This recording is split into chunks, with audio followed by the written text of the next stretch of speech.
അസ്സലാമു അലൈക്കും വറഹ്മത്തുള്ളാഹി. ബിസ്മില്ലാ വൽഹംദുലില്ലാ വസ്സലാത്തു വസ്സലാമു അലാ അഷ്റഫിൽ മുർസലീൻ വഅലാ ആലിഹി വസഹ്ബിഹി അജ്മഈൻ അമ്മാ ബഅദ്. പ്രിയപ്പെട്ട മുഅ്മിനീങ്ങളെ, നമ്മുടെ കർണാടകയിലേക്ക് മംഗലാപുരത്തുള്ള ബെങ്ക്രെ എന്ന് പറയുന്ന സ്ഥലത്തേക്ക് കേരളത്തിൽ നിന്നൊരു വഹാബി വന്നു. അദ്ദേഹത്തിൻ്റെ പ്രസംഗം ഞാനൊന്ന് നോക്കിയപ്പോൾ സത്യത്തിൽ അദ്ദേഹം അതിൽ പറയുന്നു, ഏകദേശം 98-99% മാത്രമല്ല, ഏകദേശം മുദരിസന്മാർക്ക് പോലും ലാ ഇലാഹ ഇല്ലല്ലയുടെ ഷർത്ത് ഫർള് അറിയില്ല, അഥവാ ലാ ഇലാഹ ഇല്ലല്ലയുടെ അർത്ഥം വിശദീകരണം അവർക്കറിയില്ല. അപ്പോൾ അതിൻ്റെ അർത്ഥം ഇപ്പോൾ അറിയുന്നത് ആർക്കാണ്? ഇദ്ദേഹത്തിനിക്കാണ്. ഇദ്ദേഹം ഒന്ന് പറയട്ടെ. ോട് പള്ളി ജമാഅത്ത് ഭാരവാഹികളോട്, ചെറുപ്പക്കാരോട്, ചെറുപ്പക്കാരികളോട് ലാ ഇലാഹ ഇല്ലല്ലാഹ് എന്ന കലിമത്തു ഷഹാദ കടപ്പാട് പൂർത്തിയാക്കുന്ന തരത്തിലാകണമെങ്കിൽ 2 ഫർദുകൾ പൂർത്തിയാക്കണം. ഞാൻ ധൈര്യത്തോടെ പറയട്ടെ, 100% ഉറപ്പോടെ പറയട്ടെ, 98-99% മുസ്ലിമീങ്ങൾ മാത്രമുള്ള ഈ കടൽക്കരയിലെ മുസ്ലിമീങ്ങളെ എല്ലാരെയും വിളിച്ചുകൂട്ടി ലാ ഇലാഹ ഇല്ലല്ലാഹുവിന്റെ ഫർദുകൾ എത്ര ഏതൊക്കെയെന്ന് ചോദിച്ചാൽ അതിന് ഉത്തരം ചിലപ്പോൾ മുദരിസിന് പോലും കിട്ടിക്കൊള്ളുന്നില്ല. ഇല്ല, അറിഞ്ഞോണ്ടാ പറയുന്നത്, ഞാൻ പൂസായിട്ട് പറയുന്നല്ല, നല്ല ബോധത്തോടെ പറയുന്നത്. ഇദ്ദേഹത്തിൻ്റെ ഒരു അഹങ്കാരം എത്രയാണ്! ഈ നമ്മുടെ കർണാടകത്തിലുള്ള 98-99% ആൾക്കാർക്ക് പോലും അറിയില്ല. ഇപ്പം ആർക്കാ ഇതിൻ്റെ അർത്ഥം അറിയാം? ഈ ചങ്ങായിക്കാണ്. ഞാൻ വിചാരിച്ചു, എന്തിനായിരിക്കും ഇത്ര ശബ്ദത്തോടെ കൂടെ, ഒച്ചത്തോടെ കൂടെ ഇദ്ദേഹം ഈ നിലക്ക് അദ്ദേഹം പറയുന്നത്? നോക്കുമ്പോൾ ഇദ്ദേഹം ഇങ്ങനെ പറയാനൊരു കാരണമുണ്ട്. ലാ ഇലാഹ ഇല്ലല്ലയുടെ അർത്ഥം ഇവർക്കറിയില്ല, ഉസ്താദുമാർ പഠിപ്പിക്കുന്നില്ല, നിങ്ങളുടെ ഖതീബന്മാരോട് ചോദിച്ചു നോക്കി, അവർ ഒന്നും നിങ്ങൾക്ക് പറഞ്ഞു തരൂല എന്നൊക്കെ വല്ലാത്ത ഒരു ശബ്ദത്തോടെ കൂടെ, ഒരു പേടിപ്പിക്കുന്ന രീതിയിൽ, ഭയപ്പെടുത്തുന്ന രീതിയിൽ അദ്ദേഹം പറയാനുള്ള കാരണം ശ്രദ്ധിക്കൂ. എന്തുകൊണ്ടാ ഉസ്താദുമാർ നമുക്ക് പഠിപ്പിക്കാതെ വിട്ടുപോയത്? ലാ ഇലാഹ ഇല്ലല്ലാഹുവിന്റെ ഷർത്തും ഫർളും ഇല്ലായിട്ടാണോ? അല്ലല്ലോ. ആ ഷർത്തും ഫർളും പൂർത്തിയാക്കി പഠിച്ചാൽ പിന്നെ ജാറത്തിലേക്ക് നാട്ടുകാർ വരൂല, ദർഗയിലേക്ക് ആളുകൾ വരൂല, നൂല് മന്ത്രിപ്പിക്കാനും ഉറുക്ക് കെട്ടാനും ആളെ കിട്ടൂല, പെങ്ങന്മാർക്കും ഭാവമാർക്കും ബീവിമാർക്കും ബിസിനസ് ഉണ്ടാവൂല, ദാരിദ്ര്യത്തിന്റെ കുത്തുപാളയെടുത്ത് മിസ്കിനായി ദുനിയാവിൽ ജീവിക്കേണ്ടി വരും. അതായത് ലാ ഇലാഹ ഇല്ലല്ലയുടെ അർത്ഥം അറിഞ്ഞാൽ പിന്നെ ദർഗ സിയാറത്തിന് അവൻ പോവില്ല, അവൻ ഇസ്തിഹാസ ചെയ്യൂല, ബദരീങ്ങളോട് സഹായം തേടൂല. ഇവരുടെ മനസ്സിൻ്റെ ഉള്ളിൽ ഒരാശയമുണ്ട്. അത് ഒറ്റടിക്ക് പറഞ്ഞാലോ? ഒറ്റടിക്ക് പറഞ്ഞാൽ അത് പ്രയാസമാണ്, ഒറ്റടിക്ക് ആൾക്കാർ വിശ്വസിക്കൂല. അപ്പം ആദ്യം വലിയ ഒരു സംഭവമാക്കി ഇവിടുത്തെ ഉസ്താദുമാരും ഇവിടുത്തെ നാട്ടുകാരും മംഗലാപുരത്തുള്ള എല്ലാവരും ഒന്നും അറിയില്ല, 98-99% അവർക്കൊന്നും അറിയില്ല, ഞാൻ നിങ്ങൾക്ക് പഠിപ്പിക്കാൻ വേണ്ടി വന്നതാണ് എന്ന നിലക്ക് അവതരിപ്പിക്കുന്നു. അപ്പം എല്ലാവരും ലാ ഇലാഹ ഇല്ലല്ലാഹ് ഒന്ന് ശ്രദ്ധിച്ചു നോക്കാം എന്ന ഒരു സമയത്താണ് അദ്ദേഹം പെട്ടെന്ന് ഒറ്റടിക്ക് പറയുന്നു, ലാ ഇലാഹ ഇല്ലല്ലാഹ് എന്ന് അതിൻ്റെ അർത്ഥം പഠിച്ചാൽ പിന്നെ ബദരീങ്ങളോട് സഹായം ചോദിക്കൂല. അദ്ദേഹം പിന്നീട് പല ജഹാലത്തും പറയുന്നുണ്ട്, ഞാൻ ഇൻഷാ അല്ലാഹ് പിന്നീട് വിശദീകരിക്കും. കൂട്ടത്തിൽ സത്യത്തിൽ ഇപ്പോൾ അദ്ദേഹത്തിലേക്ക് തൗഹീദ് അറിയാത്ത പ്രശ്നമാണ്. എന്താണ് തൗഹീദ്, എന്താണ് ഷിർക്ക്, അത് അറിയാത്ത പ്രശ്നമാണുള്ളത്. എൻ്റെ കയ്യിൽ നമ്മുടെ തഫ്താസാനി ഇമാമിൻ്റെ ഷറഹുൽ അഖായിദാണ് നമ്മുടെ കയ്യിലുള്ളത്. ഇതിൽ ഷിർക്കിനെ സംബന്ധിച്ച് ബഹുമാനപ്പെട്ടവർ വിശദീകരിക്കുന്നുണ്ട്. എന്താണ് വിശദീകരണം? അൽ ഇശ്റാഖു, ഷിർക്ക് എന്ന് പറഞ്ഞാൽ ഹുവ ഇസ്ബാത്തു ശരീകി ഫിൽ ഉലൂഹിയ്യ ബിമഅന ഉജൂബിൽ ഉജൂദ് ഔ ബിമഅന ഇസ്തിഹ്ഖാഖിൽ ഇബാദ. എന്താണ് ഷിർക്ക്? എന്താണ് തൗഹീദ്? ലാ ഇലാഹ ഇല്ലല്ലയും ദർഗ സിയാറത്തും തമ്മിൽ എന്താണുള്ളത്? ശരിക്കും ഇദ്ദേഹത്തിന് ഷിർക്കും തൗഹീദും അറിയാത്തത് കൊണ്ടല്ലേ? ലാ ഇലാഹ ഇല്ലല്ലയുടെ അർത്ഥം ഇദ്ദേഹത്തിനിക്ക് മനസ്സിലാവാത്തത് കൊണ്ടല്ലേ? നമ്മുടെ ഇമാമിങ്ങൾ എങ്ങനെ വിശദീകരിച്ചിട്ടുണ്ട് എന്താണ് ഷിർക്ക് എന്ന് പറഞ്ഞാൽ? ഷിർക്ക് എന്ന് പറഞ്ഞാൽ ഒരു വസ്തുവാവട്ടെ, വ്യക്തിയാവട്ടെ, എന്തു ആവട്ടെ, ഒന്നിരിക്കലോ അത് ഉജൂബുൽ ഉജൂദാണ്, നിർബന്ധമായും ഉള്ള ഒന്നാണ്, അതുണ്ടാവൽ നിർബന്ധമാണ് എന്ന നിലക്ക് വിശ്വസിക്കണം. അല്ലെങ്കിൽ ഇസ്തിഹ്ഖാഖുൽ ഇബാദ, ഇബാദത്തിന് അർഹതപ്പെടുത്തുക, വസ്തുവാവട്ടെ വ്യക്തിയാവട്ടെ. ഫോർ എക്സാമ്പിൾ, ഉദാഹരണത്തിന് പറയുകയാണെങ്കിൽ ബദരീങ്ങളെ നാം വിളിക്കുന്നത് അത് അള്ളാഹ് എന്ന നിലക്കാണോ, അല്ലെങ്കിൽ അള്ളാഹുവിൻ്റെ പുത്രൻ, ദൈവപുത്രൻ എന്ന നിലക്കാണോ, അല്ലെങ്കിൽ അള്ളാഹുവിനുള്ള വിശേഷണം മുഴുവനും ഉണ്ട് എന്ന നിലക്കാണോ? മുശ്രിക്കാണ്. ഈ വിശ്വാസമുള്ള മുഅ്മിനീങ്ങൾ ആരാണുള്ളത്? എത്രത്തോളം? ഏതോ ഒരാൾ CM മുടിയുള്ളാനെ സംബന്ധിച്ച് അങ്ങനെ പറഞ്ഞപ്പോൾ ശക്തമായി ശൈഖുന പേരൂർ ഉസ്താദ് അവർ എതിർത്ത രംഗം നമുക്കറിയാം. അപ്പോൾ ചുരുക്കി പറഞ്ഞാൽ ഇദ്ദേഹത്തിനക്ക് എന്താണ് ഇലാഹ് എന്ന് മനസ്സിലായിട്ടില്ല, ആരാണ് അള്ളാഹു എന്ന് ഇദ്ദേഹത്തിനക്ക് മനസ്സിലായിട്ടില്ല. ധാരാളം ഗ്രന്ഥങ്ങളിൽ ഞാൻ ജസ്റ്റ് ഒരു ഉദാഹരണം, സാധാരണ വഹാബികൾ ഓതാറുള്ള ഒരു ഹദീസുണ്ട്. എന്ത്? ഇന്ന തമാഇമ മൻ അല്ലക തമാഇമ ഫഖദ് അശ്റക. ഒരുത്തൻ ഏലസ് ഉർക്ക് കെട്ടിയാൽ അവൻ ശിർക്ക് ചെയ്തു. ഇവിടെ ഇമാമിങ്ങൾ ചർച്ച ചെയ്തു അതെങ്ങനെയാണ്. സാധാരണ വഹാബികൾ എല്ലാ സ്ഥലത്തും ഓതുന്ന ഒരു ഹദീസാണ്. മൻ അല്ലക തമീമത്തൻ ഫഖദ് അശ്റക. ഒരാൾ ഉർക്ക്, ഏലസ് കിട്ടിയാൽ ഫഖദ് അശ്റക, ശിർക്ക് ചെയ്തു. അവിടെ ലോകപ്രസക്ത പണ്ഡിതൻ ബഹുമാനപ്പെട്ട ഇമാം നവവി റഹ്മത്തുള്ളാഹി അലൈഹി അവിടുത്തെ ശറഹുൽ മുഹദ്ദബ് അതിൻ്റെ 10-ാം വാള്യം 96-ാമത്തെ പേജിൽ പറയുന്നുണ്ട് അത് എന്തുകൊണ്ടാണ് ഷിർക്കായത്. അത് ഷിർക്കായത് എന്തുകൊണ്ടാണ്? അത് ഷിർക്കാവാനുള്ള വിശ്വാസം സ്വന്തമായിട്ട് അത് ഉപദ്രവം ചെയ്യും എന്ന് വിശ്വസിച്ചിട്ടാണ്. وأما من يؤلكها متبركا بذكر الله تعالى فيها. ഒരാൾ ഉർക്ക് കെട്ടുന്നത്, ഏലസ് കെട്ടുന്നത് ബറക്കത്തെടുക്കാൻ വേണ്ടിയാണ്. അള്ളാഹുവിൻ്റെ പേര് അതിൽ എഴുതി ബറക്കത്തെടുക്കുക എന്ന ഉദ്ദേശമാണ് ഇത്രത്തിൽ. വഹുവ അവൻ യഅലം ഉറപ്പിക്കുന്നു അല്ലാ കാശിഫ ലഹു ഇല്ലല്ലാഹ്, അള്ളാഹു അല്ല. ഇവിടെ ഇമാമിങ്ങൾ ചർച്ച ചെയ്തു അതെങ്ങനെയാണ്. സാധാരണ വഹാബികൾ എല്ലാ സ്ഥലത്തും ഓതുന്ന ഒരു ഹദീസാണ്. മൻ അല്ലക തമീമത്തൻ ഫഖദ് അശ്റക.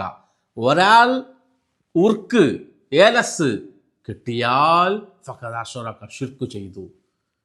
അവിടെ ലോകപ്രസക്ത പണ്ഡിതൻ ബഹുമാനപ്പെട്ട ഇമാം നവവി റഹ്മത്തുള്ളാഹി അലൈഹി അവിടുത്തെ ശറഹുൽ മുഹദ്ദബ് അതിൻ്റെ 10-ാം വാള്യം 96-ാമത്തെ പേജിൽ പറയുന്നുണ്ട് അത് എന്തുകൊണ്ടാണ് ഷിർക്കായത്. അത് ഷിർക്കായത് എന്തുകൊണ്ടാണ്? അത് ഷിർക്കാവാനുള്ള വിശ്വാസം സ്വന്തമായിട്ട് അത് ഉപദ്രവം ചെയ്യും എന്ന് വിശ്വസിച്ചിട്ടാണ്. وأما من يؤلكها متبركا بذكر الله تعالى فيها. ഒരാൾ ഉർക്ക് കെട്ടുന്നത്, ഏലസ് കെട്ടുന്നത് ബറക്കത്തെടുക്കാൻ വേണ്ടിയാണ്. അള്ളാഹുവിൻ്റെ പേര് അതിൽ എഴുതി ബറക്കത്തെടുക്കുക എന്ന ഉദ്ദേശമാണ് ഇത്രത്തിൽ.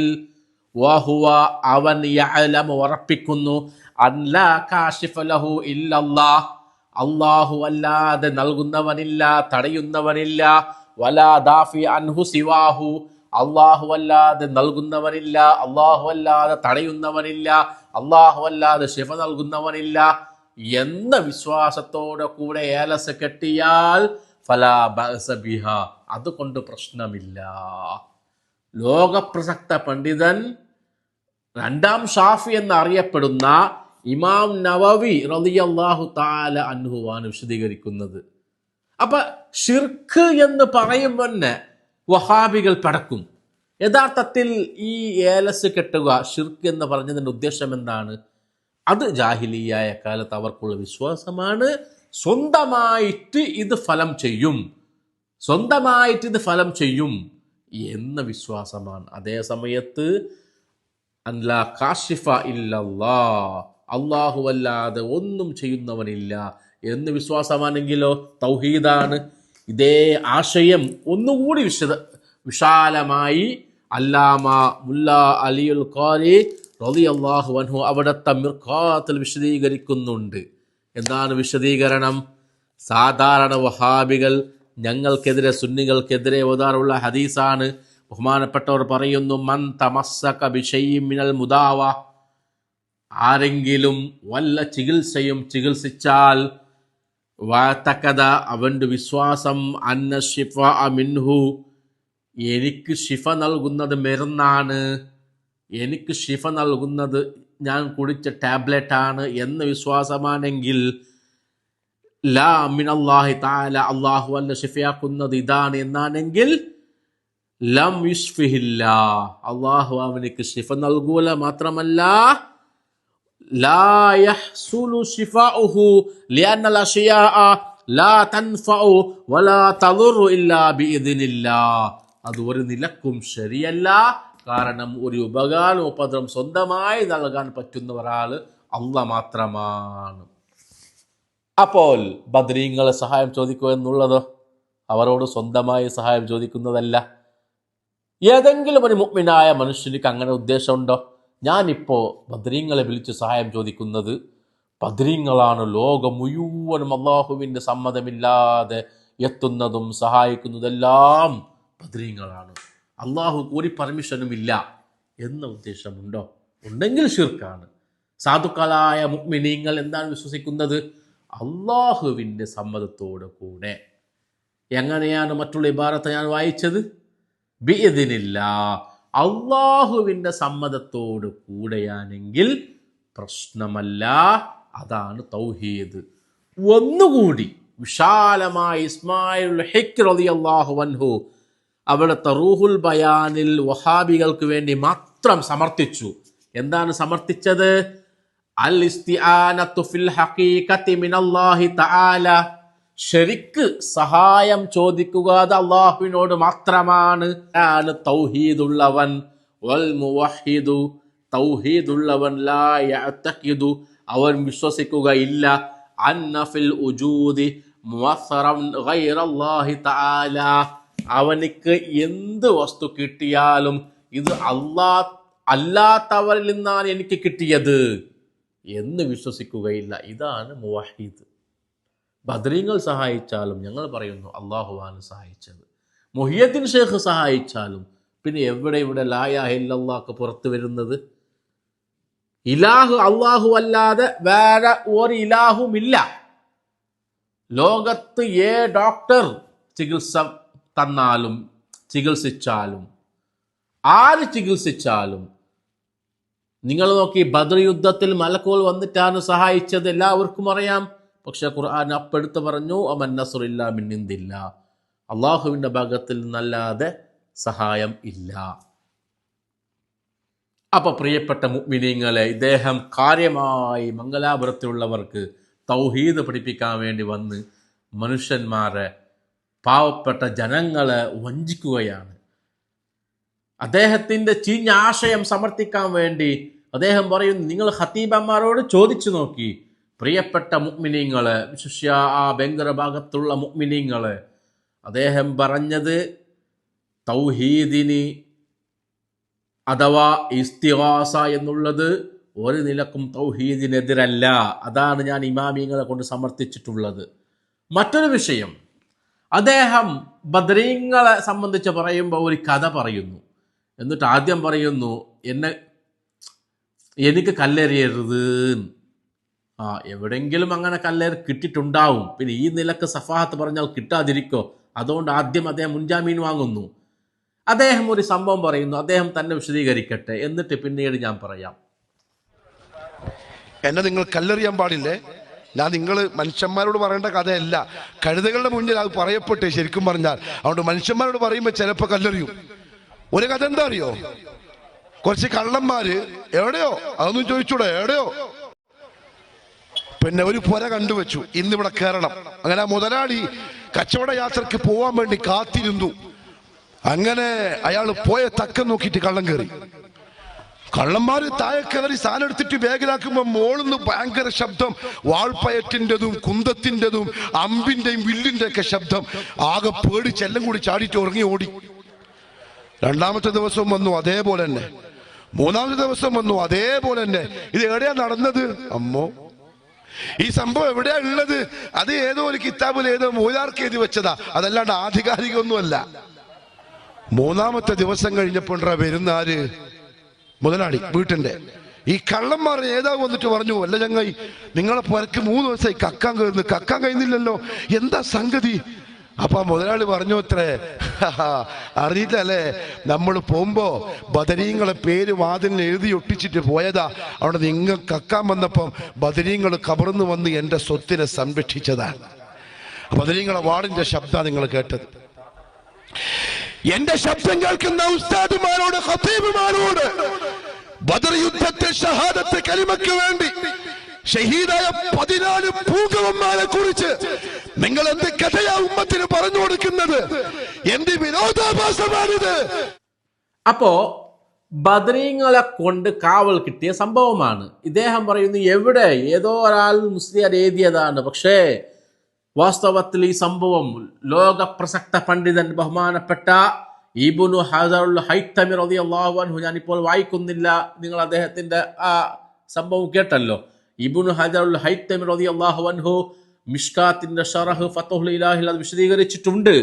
അതേപോലെ അല്ലാമ സുവൈദുൽ ബഗ്ദാദി റളിയല്ലാഹു അൻഹു അന്നഫഹത്തുൽ മിസ്കിയ ഫി റിഹ്ലത്തുൽ മക്കിയ എന്ന കിതാബിൽ ഈ സംഭവം രേഖപ്പെടുത്തുന്നുണ്ട്. അതേപോലെ ബഹുമാനപ്പെട്ട വളപ്പിൽ അബ്ദുൽ അസീസ് മുസ്ലിയാർ അവരാണ് ബദർ മൗലിദ് രചിച്ചത്, അതിൽ കൊണ്ടുവരുന്നുണ്ട്. അപ്പൊ അവർ കൊണ്ടുവന്നത് വെറുതെ ഈ ചങ്ങായി പറഞ്ഞതുപോലെ കട്ടുകഥയല്ല, കളവല്ല. അതേ സമയത്ത് പ്രിയപ്പെട്ട മുഅ്മിനീങ്ങളെ, മനുഷ്യന്മാരുടെ ഈമാൻ എടുക്കാൻ വേണ്ടി, ഈമാൻ കവർച്ച ചെയ്യാൻ വേണ്ടി ഇവർ നടത്തുന്ന വഞ്ചനയാണ്, കുപ്രചരണമാണ്.